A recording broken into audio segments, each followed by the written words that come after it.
নমস্কার। যুগাবতার শ্রী শ্রী রামকৃষ্ণ, করুণাময়ী মা শারদা এবং যুগাচার্য স্বামী বিবেকানন্দের পাদপদ্মে আমার ভক্তিপূর্ণ প্রণাম জানিয়ে শুরু করছি প্রতিদিন কথামৃত। তব কথামৃতম তপ্ত জীবনম কবিভিরীড়িতম কলমশাপহম শ্রবণমঙ্গলম শ্রীমদাততম ভুবি গৃণন্তি ये ভুরিদা জনাঃ। শ্রী শ্রী রামকৃষ্ণ কথামৃত আমরা পড়ব আজকে 563 পাতা। শ্রীরামকৃষ্ণ দক্ষিণেশ্বরে ভক্ত সঙ্গে ও কলিকাতায় চৈতন্য লীলা দর্শন, প্রথম পরিচ্ছেদ। রাখাল, নারায়ণ, নিত্যগোপাল ও ছোট গোপালের সংবাদ। আজ রবিবার, শুক্লা দ্বিতীয়া, 6ই আশ্বিন 1291, 21শে সেপ্টেম্বর 1884। ঠাকুর শ্রী রামকৃষ্ণের ঘরে অনেকগুলি ভক্ত সমবেত হইয়াছেন। রাম, মহেন্দ্র মুখুজ্জে, চুনিলাল মাস্টার ইত্যাদি অনেকে আছেন। চুনিলাল সবে শ্রী বৃন্দাবন হইতে ফিরিয়াছেন। সেখানে তিনি ও রাখাল বলরামের সঙ্গে গিয়াছিলেন। রাখাল ও বলরাম এখনও ফেরেন নাই। নিত্যগোপালও বৃন্দাবনে আছেন। ঠাকুর চুনিলালের সহিত বৃন্দাবনের কথা কহিতেছেন। শ্রীরামকৃষ্ণ: রাখাল কেমন আছে? চুনি: আজ্ঞা, তিনি এখন আছেন ভালো। শ্রীরামকৃষ্ণ: নিত্যগোপাল আসবে না? চুনি: এখনও সেখানে আছেন, দেখে এসেছি। শ্রীরামকৃষ্ণ: তোমার পরিবারের কার সঙ্গে আসছে? তোমার পরিবারেরা কার সঙ্গে আসছে? চুনি: বলরামবাবু বলেছেন ভালো উপযুক্ত লোকের সঙ্গে পাঠিয়ে দেব, নাম দেন নাই। ঠাকুর মহেন্দ্র মুখুজ্জের সঙ্গে নারায়ণের কথা কহিতে লাগিলেন। নারায়ণ স্কুলে পড়ে, 16-17 বৎসর বয়স। ঠাকুরের কাছে মাঝে মাঝে আসে। ঠাকুর বড় ভালোবাসেন। শ্রীরামকৃষ্ণ: খুব সরল না? সরল, এই কথা বলিতে বলিতে ঠাকুর যেন আনন্দে পরিপূর্ণ হইলেন। মহেন্দ্র: আজ্ঞা হাঁ, খুব সরল। শ্রীরামকৃষ্ণ: তার মা সেদিন এসেছিল, অভিমানী দেখে ভয় হলো। তারপর তোমরা এখানে আসো, কাপ্তেন আসে, এসব সেদিন দেখতে পেলে। তখন অবশ্য ভাবলে যে শুধু নারায়ণ আসে আর আমি আসি তা নয়। সকলের হাস্য। মিছরি এ ঘরে ছিল তা দেখে বললে, বেশ মিছরি, তবেই জানলে খাবার দাবার কোনো অসুবিধা নাই। তাদের সামনে বুঝি বাবুরামকে বললুম, নারায়ণের জন্য আর তোর জন্য এই সন্দেশগুলি রেখে দে। তারপর গণির মা ওরা সব বললে, মা গো, নৌকো ভাড়ার জন্য যা করে। আমায় বললে যে আপনি নারায়ণকে বলুন যাতে বিয়ে করে।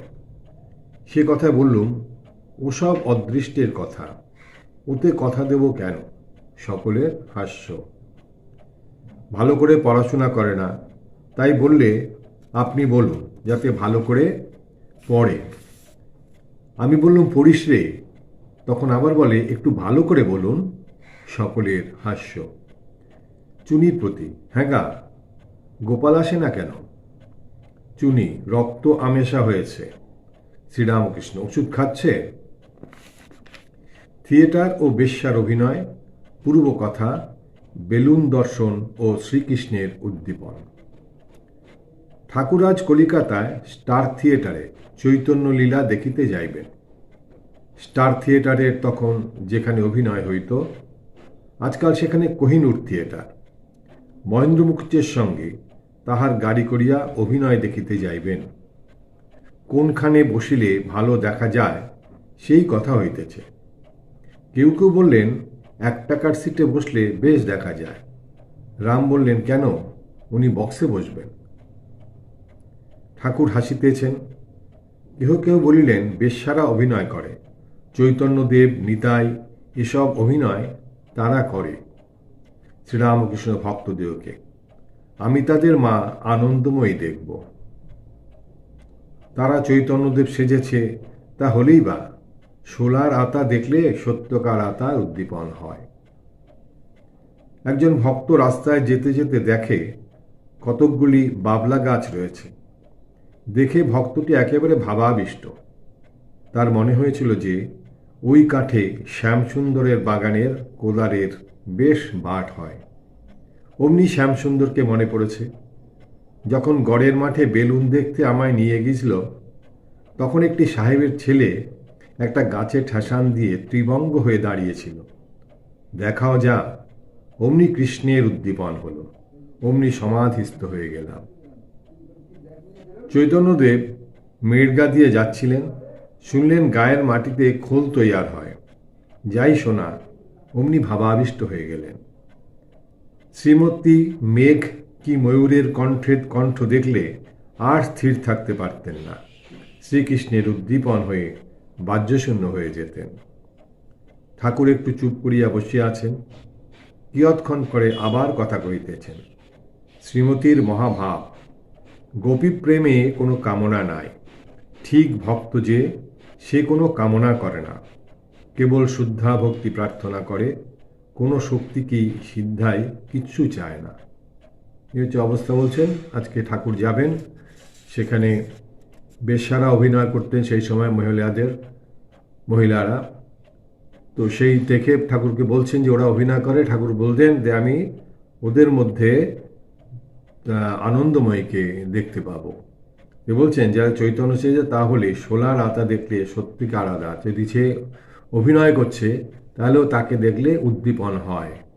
যেমন কি বলছেন, যে যেমন একজন রাস্তায় বাবলা গাছ দেখে তার মনে হলো যে শ্যামসুন্দরের বাগানের কোদালের বাট এই বাবলা কাঠ দিয়ে বেশ হয়। এই শ্যামসুন্দরের কথা বলতে বলতেই তার উদ্দীপন হলো। আবার বলছেন যে তিনি যখন গড়ের মাঠে গিয়েছিলেন বেলুন ওড়ানো দেখতে, সেই সময় একজন সাহেব একটা গাছে হেলান দিয়ে ত্রিভঙ্গ হয়ে দাঁড়িয়েছিলেন। তো সেই ত্রিভঙ্গ অবস্থায় দেখে তার কৃষ্ণের উদ্দীপন হলো, তার কৃষ্ণের কথা মনে পড়ল, এবং ত্রিভঙ্গ মুরারি কৃষ্ণ, তার কথা তার মনে হয়েছেই তার উদ্দীপন হলো। এরকম কথা বলছে। এবার আমরা যাচ্ছি দ্বিতীয় পরিচ্ছেদে। ন্যাংটা বাবার শিক্ষা, ঈশ্বর লাভের বিঘ্ন অষ্টসিদ্ধি। শ্রীরামকৃষ্ণ, সিদ্ধায় থাকা এক মহাগুণ। ন্যাংটা আমায় শিখালে একজন সিদ্ধ সমুদ্রের ধারে বসে আছে। এমন সময় একটা ঝড় এলো। ঝড়ে তার কষ্ট হলো বলে সে বললে, ঝড় থেমে থাক। তার বাক্য মিথ্যা হওয়ার নয়। একখানা জাহাজ পাল ভরে যাচ্ছিল। ঝড় হঠাৎ থামাও যা, আর জাহাজ টুপ করে ডুবে গেল। এক জাহাজ লোক সেই সঙ্গে ডুবে গেল। এখন এতগুলি লোক যাওয়াতে যে পাপ হলো, সব ওর হলো। সেই পাপে সিদ্ধায় গেল, আবার নরকও হলো। একটি সাধুর খুব সিদ্ধাই হয়েছিল, আর সেই জন্য অহংকারও হয়েছিল। কিন্তু সাধুটি লোক ভালো ছিল, আর তার তপস্যাও ছিল। ভগবান ছদ্মবেশে সাধুর বেশ ধরে একদিন তার কাছে এলেন। এসে বললেন, মহারাজ, শুনেছি আপনার খুব সিদ্ধাই হয়েছে। সাধু খাতির করে তাকে বসালেন। এমন সময় একটা হাতি সেখান দিয়ে যাচ্ছে। তখন নূতন সাধুটি বললেন, আচ্ছা মহারাজ, আপনি মনে করলে এই হাতিটাকে মেরে ফেলতে পারেন? সাধু বললেন, यस होने सकता, या ऐसा होने नहीं सकता, होने सकता, ऐसा होने सकता, এটা হতে পারে। এই বলে ধুলো পড়ে হাতিটার গায়ে দেওয়াতে সে ছটফট করে মরে গেল। তখন যে সাধুটা এসেছে সে বললে, আপনার কি শক্তি, হাতিটাকে মেরে ফেললেন। সে হাসতে লাগলো। তখন ও সাধুটি বললে, আচ্ছা হাতিটাকে আবার বাঁচাতে পারেন? সে বললে, ও ভি হোনে সকতা হ্যায়। এই বলে আবার যাই ধুলো পড়া দিলেন, অমনি হাতিটা ধর্মর করে উঠে বসল। তখন এ সাধুটি বললে, আপনার কি শক্তি, কিন্তু একটা কথা জিজ্ঞাসা করি, যে হাতি মারলেন আর হাতি বাঁচালেন, আপনার কি হলো, নিজের কি উন্নতি হলো, এতে কি আপনি ভগবানকে পেলেন? এই বলিয়া সাধুটি অন্তর্ধ্যান হলেন। ঠাকুর বলছেন, এই হচ্ছে সিদ্ধাই। সিদ্ধাইতে লাভ কি হবে? সাধু ঈশ্বর প্রাপ্তির জন্য সাধু হওয়া, ঈশ্বর দর্শনের জন্য সাধু হওয়া, এই কিছু সিদ্ধাইতে এরকম কিছু কাজ করা যায়, তাতে তো ভগবান দর্শনের পথ কিছু সুগম হয় না। সেই সাধু ঠাকুর বলছেন, ধর্মের সূক্ষ্মাগতি, একটু কামনা থাকলে ভগবানকে পাওয়া যায় না। এই যে তার এই যে নামের মোহ, যে এই সাধু এত কিছু করতে পারে, ধুলো পড়া দিয়ে হাতি মেরে ফেলতে পারে, বাঁচিয়ে দিতে পারে, এই যে এটা কি একটা নামের মোহ। সে বলছেন ধর্মের সূক্ষ্ম গতি, একটু কামনা থাকলে ভগবানকে পাওয়া যায় না। এই যে কামনা, নামের কামনা, এই কামনা থাকলে হবে না। সূচের ভিতর দিয়ে সুতো যাওয়া এক রো থাকলে হয় না।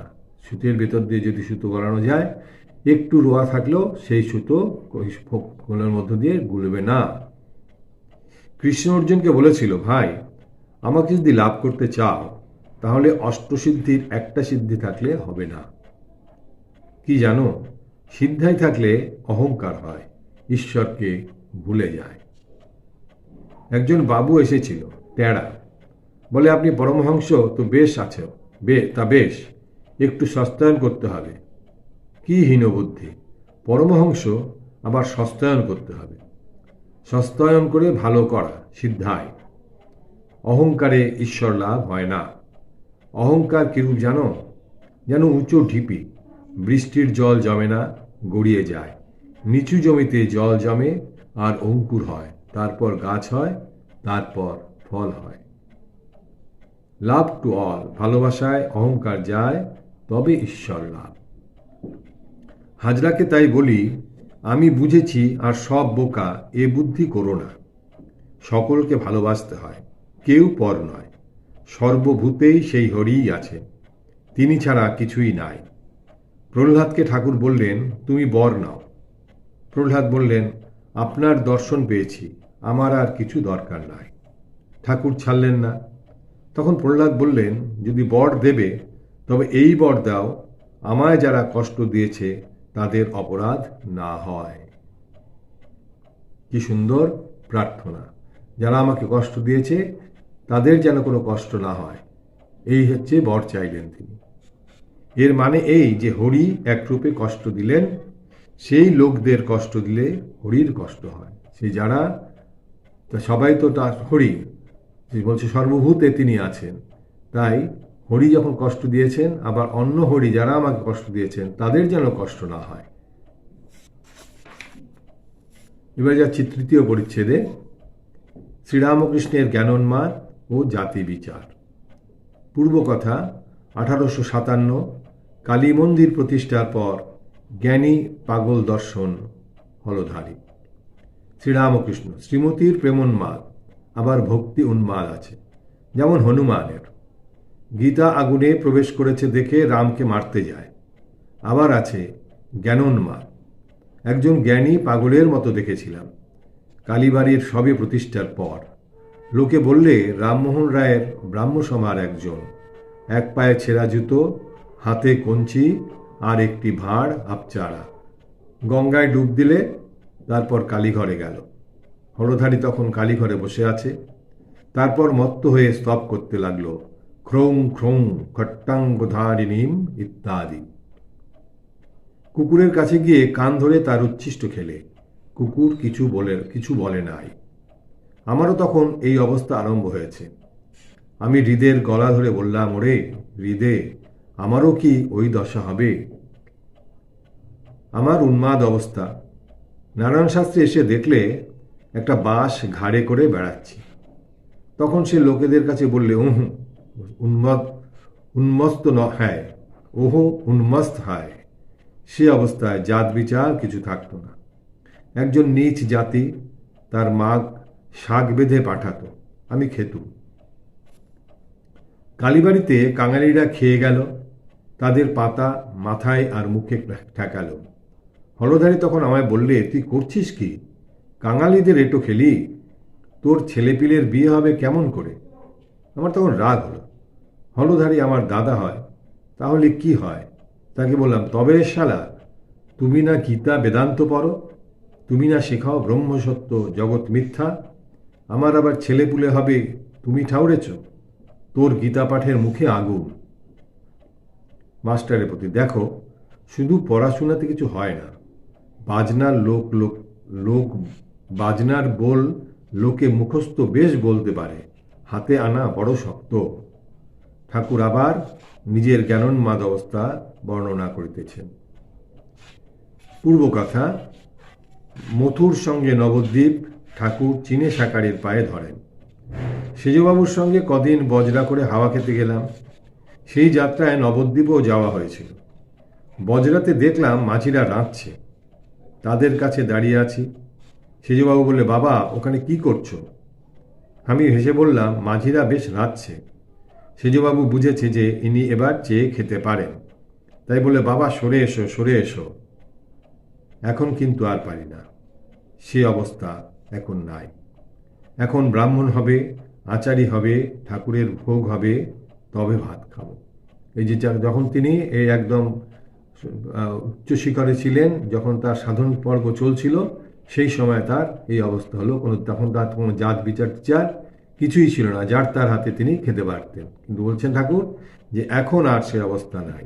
এখন আবার ব্রাহ্মণ হবে, আচারী হবে, ঠাকুরের ভোগ হবে, তবে ভাত খাবে। কি অবস্থা সব গেছে! দেশে চিনে শাঁকারি আর সমবয়সীদের বললাম, ওরে তোদের পায়ে পড়ি, একবার হরি বল হরি বল বল। সকলের পায়ে পড়তে যাই। তখন চিনে বললে, ওরে তোর এখন প্রথম অনুরাগ, তাই সব সমান বোধ হয়েছে। প্রথম ঝড় উঠলে যখন ধুলা উড়ে, তখন আম গাছ, তেঁতুল গাছ সব এক বোধ হয়। এটা আম গাছ, এটা তেঁতুল গাছ, চেনা যায় না। এটা চিনু শাঁকারি ঠাকুরকে বলেছিলেন তার সেই উন্মাদ অবস্থায়। আজকে আমরা এখানেই রাখছি। নিরঞ্জনং নিত্যম অনন্তরূপং ভক্তানুকম্পা ধৃত বিগ্রহং বৈ ঈশাবতারং পরমেশ্বমিডং তং রামকৃষ্ণ শিরসা নমামি। হরি ওম তৎসৎ। শ্রীরামকৃষ্ণার্পণমস্তু।